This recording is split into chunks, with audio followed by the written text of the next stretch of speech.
I'm with the Chief Minister on our Friday briefing. Of course, things have been moving quite fast. So two subjects I need to talk to you about is health and also to do with the courthouse in Ramsey, both hot potatoes. Yeah. Health, we have lost a member of that department, and reading his blogs some months ago, it was almost like he was saying there was trouble at Mill, and he's gone.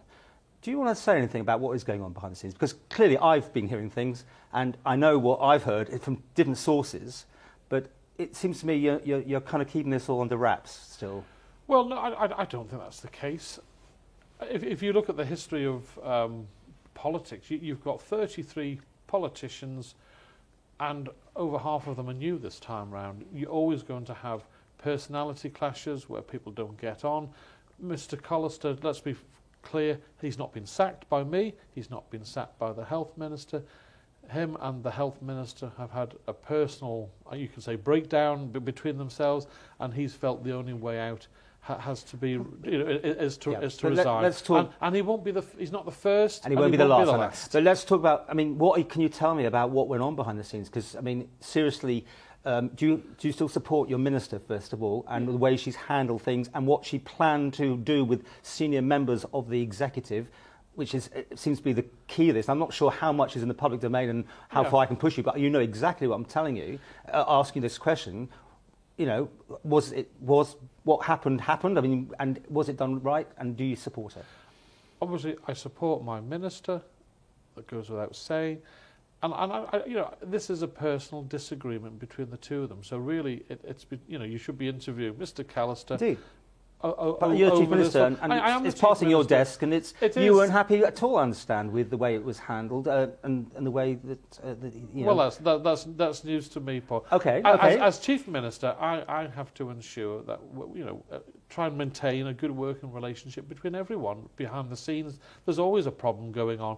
But as I say, I could list half a dozen MHKs who've resigned from their departments when they've not been in long in previous administrations, and I didn't for 1 minute think that my administration was going to be any different. You want to try and get everyone working together. Mr. Callister is still a member of government. He still supports the stance that myself and the Council of Ministers have taken. He's a member of the Department of Economic Development. He's hard working there. So it's But sometimes people don't get on. They don't agree with one another's policies, and he felt the need to resign for personal reasons. And I have to respect that view that he's taken. And it's a personal decision for him, and I'm leaving it at that, really.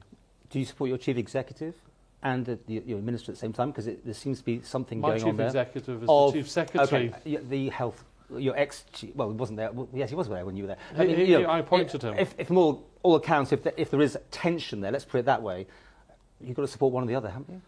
Well, no, you try and work out if there is tension there. Well, you work out. Is there tension there? Well, Mr. Callister has gone for personal reasons. Now, I've got 9 departments, including mine.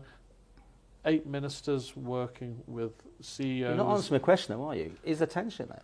Well, that's a personal viewpoint, isn't it? No, well, I can come in and be cross with one of my officers because they've not done something I want them to do, or I feel they've not handled a situation not denying well. It, then? There were always instances where there is tension, Paul. But this is a situation where Mr. Callister has felt he has to resign, and I respect his views. Okay.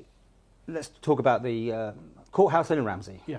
And the way it was handled. Now, let's make something quite clear here, because I'm confused. Should it have been put through the government valuers first, or should it just been put on the market and got the valuation from the estate agent? Right, well, the process is, the government had it valued in 2016, the property, I think it was 400,000. So the Department of Home Affairs have a number of properties that are surplus to requirements. They no longer need. So they then have a duty to try and get the very best deal for the taxpayer in selling that. So first and foremost, the property will be offered to all government departments to see if they've got a use in the area. And I did it when I was Health and Social Care Minister. We gave a house in Tremode to Home Affairs as their bail hostel, and for staff to go into it. instead of selling it. So this thing happens all the time. There was no department that wanted the courthouse, and we've got the same with the fire station in Castletown as another example, and various police houses. They're surplus to requirement, and we will find a buyer for them. I think we're all aware of all this. I'm asking you simply, was it valued by the government valuer, not years ago, but before it went on the market this time, because that was meant to be the procedure. I understand. You tell me if it's not the procedure. Should it have been revalued by that government official, then whatever else happens after that? And it didn't happen, did it? You have a valuation done only a year ago. So do you get it revalued, or do you say to an estate agent, this is what we've had it valued at? Well, they don't value it the same thing, do they, for starters? Well, if you, let's say, if you're selling a carport for £5,000 and that's your bottom line, you're not going to stick it on the market at 5,000, are you? You're going to go, we've got 4,750, and then take offers nearer to... So the government value would also do the same thing? They would actually bump it up, because it's not the same anyway? No, the government value will give a value of what they think it is worth. Now, that was the valuation done in 2016.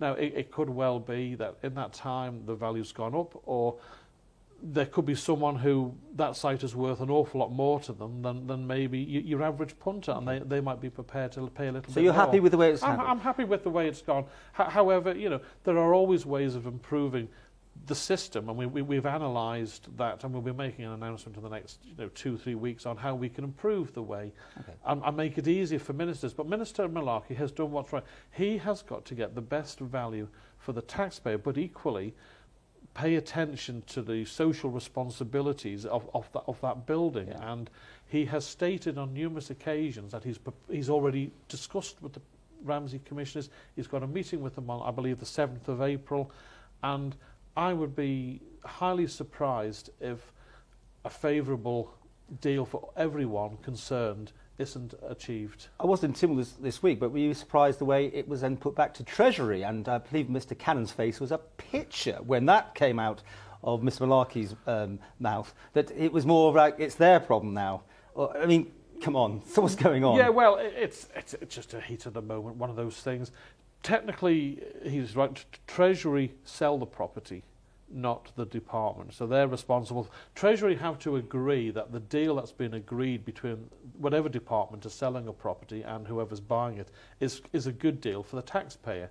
So if I was selling a house worth £1 million for £500,000 to you, Treasury would say, well, that's not a good deal for the tax. We've had it valued at 750, 800,000, and we're giving. So Treasury have to ensure that it's a good deal for the taxpayer. So technically, yes, Treasury put it on the market, and Treasury markets. It sounds like it's passing the parcel, though, doesn't it? Slightly. Well, I think the whole thing's probably a storm in a teacup.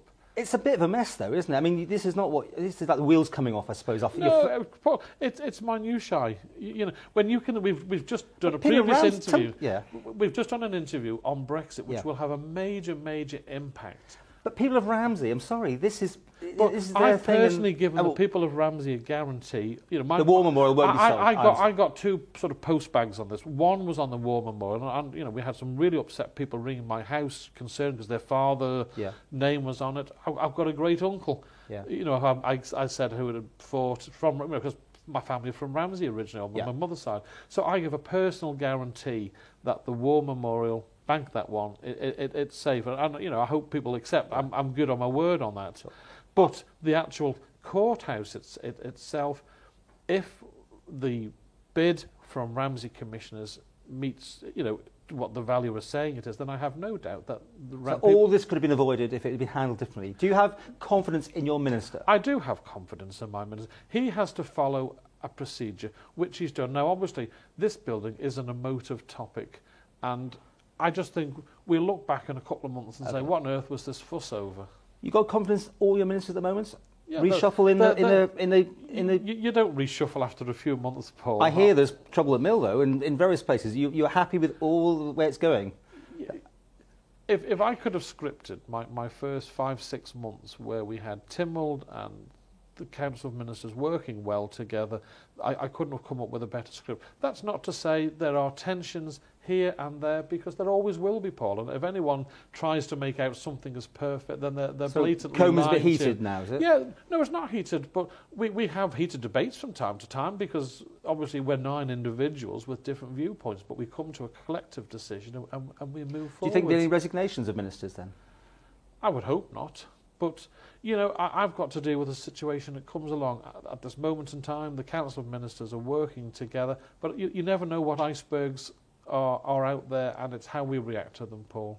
But myself and the Council of Ministers, as indeed Tynwald, we are committed to doing what's right for the people of the Isle of Man, and working together achieves things. We've already seen that we've got a programme for government which is 18 months ahead of schedule of any previous administration. We're doing KPIs next month to make sure that we can't just duck the issues going forward. We are doing our utmost to, you know, make things better for the people of the Isle of Man. And I'm sure when you've worked in newsrooms that there's been clashes of personality from time to time. It's my job to sort out and ensure that there's a calm hand on the tiller, and there is.